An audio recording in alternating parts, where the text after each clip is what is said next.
Every person, regardless of expressed identity, is a beloved child of God. Caring for those who suffer from gender dysphoria. The call to Catholics to love our brothers and sisters while upholding the truthful teachings of the Church. Mary Hasson, a senior fellow at the Ethics and Public Policy Center, joins the program to give us more context on medical treatments and gender dysphoria. Mary, it's so great to have you here. You were part of a multi-episode series here on EWTN that unraveled all of the angles of this growing crisis. How do you even begin to tackle this subject? I think it's important for Catholics to realize there is a truth about the human person, and we need to have confidence about that. Because when we're confident in the truth, then we can speak with love to someone who is suffering from confusion or distress over their body. And then I think the other important thing is to really be aware of the facts on the ground. So we've seen some tremendous changes in the medical field with a greater recognition of the harm that comes from using medical and surgical interventions to try to change the body, which you can't change a person's sex. But those things are helpful when we can marshal some of that evidence to really make the point that we know is true, that we're created out of love by God, male or female, and you can't change sex. We should embrace that. That's a beautiful framework. You also run the Person and Identity Project at EPPC. Where is this push for transgender policies or ideological colonization, as Pope Francis would put it? Where is that push coming from? Yeah, so it's really a confluence of interests. We see the ideologues, the activists, the people who really do believe that there is no truth, there is no human nature, that human beings should be able to reinvent themselves using technology with no boundaries, no even recognition of the boundary of reality, that you can't change sex. So that's one measure. But we wouldn't see what we're seeing through the culture if it were just the ideologues. The problem is there are some very wealthy philanthropists and foundations that have bought into the ideology, perhaps for their own reasons. We've seen corporations jump on board. The medical profession, unfortunately, really has a stake in this because they are making money off of vulnerable people who become confused and embark on this really endless road to try to achieve something that's impossible, to remake their bodies. So there's a lot of players here, governments as well, both on the international level as well as here in the U.S. The UN, unfortunately, really promotes this ideology. So Pope Francis's point that this is ideological colonization is it's a really sound point. It begins with ideology, but then it's pushed onto unwilling populations just by the power of money and influence and people with an agenda. So then what is the end game, aside from the financial means there, the great promise of lots of money, either for doctors or for businesses? Is this separation of the human person from their body? Is there an end there, an end goal, whether it's for the government or a societal end goal to separate people from that? Yeah, so the end goal is really the destruction of the family, destruction of religion, destruction of all of those moral norms and boundaries that have really been necessary for society and human flourishing. But those who are pushing this really truly believe that those are oppressive. And so they're working to dismantle that. So dismantle the idea of families, to say it's bigoted to expect that a person's inner feelings should match the reality of their body, or that it's bigoted to expect that males and females, or to acknowledge the truth that males and females are made one for another, and that's the foundation of the family. So unfortunately, it really is a big agenda. And that's not to say that the average person who becomes confused, or the adolescent who's distressed by their developing body and has come to believe they have, quote, a transgender identity. It's not to say that they're supporting or backing this kind of a larger goal, but the larger goal is what's driving this. That, and then obviously the opportunity to monetize this, which is a huge incentive. Which is why it's so important to talk about it. Well, last year, Bill Maher joked on his HBO show that if trends continue as they are, all Americans will identify as gay in 2060. It was funny, but in all seriousness, is gender transition a social fad or a social contagion? And is that something that we can measure?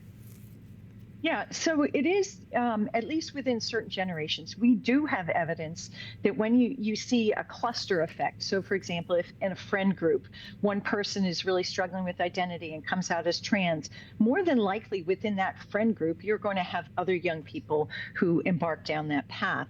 So that's one thing. I think the bigger problem is that as a society, we've accepted some of these premises that there is no truth to the body, that our body doesn't tell us anything about who we are, there is no human nature, there are no moral norms. And so we've seen in a number of surveys now that the number of young people, Generation Z, who identify as LGBTQ plus whatever it might be, is close to 30%. It's 28% in one poll, about 26% in another, with projections that in the next 10 years, we're going to see about a third of that generation identifying as part of this rainbow community. And the significant thing there is that has huge implications because they're voters and they're going to be choosing representatives who are going to represent those interests. And so it bodes ill for religious liberty, for parental rights, for free speech, all of those other issues that come into play here when you start to not only deny reality,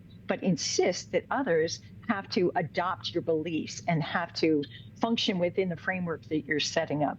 Part of that insistence is language. Gender language is now being incorporated into laws around the world. In Scotland, on April 1st, legislation went into effect criminalizing hate speech for up to 7 years in prison. That legislation is broadly written to cover transgender identity. The author of Harry Potter, J.K. Rowling, has stood her ground on what gender is. On Twitter, she wrote, "If you genuinely imagine I delete posts calling a man so as not to be prosecuted under this ludicrous law, stand by for the mother of all April Fool's jokes." She's obviously very funny, but what are your thoughts on the political climate and speech regulations and restrictions around gender transition? So I think this is an important thing to realize, that there are a lot of people who may not accept Catholic teaching, for example, about the truth of the human person, but when they realize that this movement poses such a tremendous threat to freedom of speech that you no longer are going to be able to just state something that you observe. A certain person is a male, and that's a fact. But when that becomes categorized as hate speech, that's affecting everyone.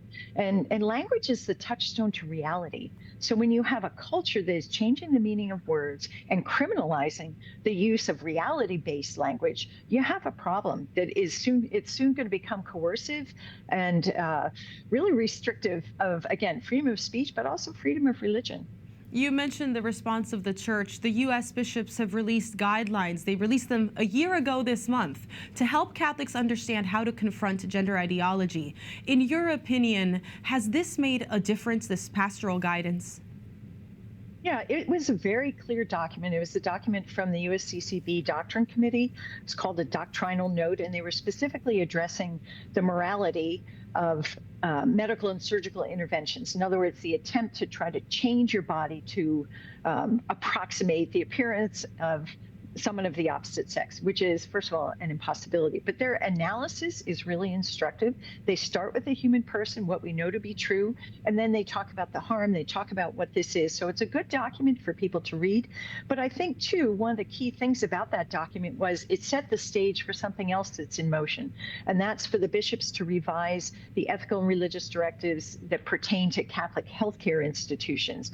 And the directives that are out there now are more general. We need more specificity to really guide healthcare providers so that they are doing what is respectful and upholding of the dignity of the person and are not contributing to the harm of vulnerable people. So we're going to see more from the bishops as well as the individual bishops who have put out statements and policies. And that's a good thing. People need that guidance, and I think they're looking for it. Absolutely. Well, we certainly saw the effects of a lack of clarity around the abortion debate, and now clarity being forward, faith forward, right, with the transgender debate as well. Mary, quickly, what can the everyday American do when faced with what might feel as a cultural onslaught? This is just overwhelming. This whole conversation we just had. There's a lot of technical stuff that is implicated here. Yeah, so I'd say two things. One, be unfailingly kind to people who are struggling, because there are people who have been confused or just are struggling because of their own backgrounds and vulnerabilities. Be unfailingly kind, but be willing to speak the truth. The same God who's the God of love is the God of truth. And that's how we help people live in a way that is good for them. We have to be convinced of that and then be willing to speak the truth in our immediate circles in a kind way, just putting out some facts. You can't change sex. So what's this all about? Why go through all these medical and surgical interventions in a way that's just going to disrupt the function, the natural function of your body, that's going to cause harm and doesn't produce any benefit? So even just on an evidentiary level, you can sometimes begin to reach people. So love people and speak the truth. Well, that's great guidance. It's always wonderful to see you, Mary. Thank you for joining us. You too. Thank you for having me.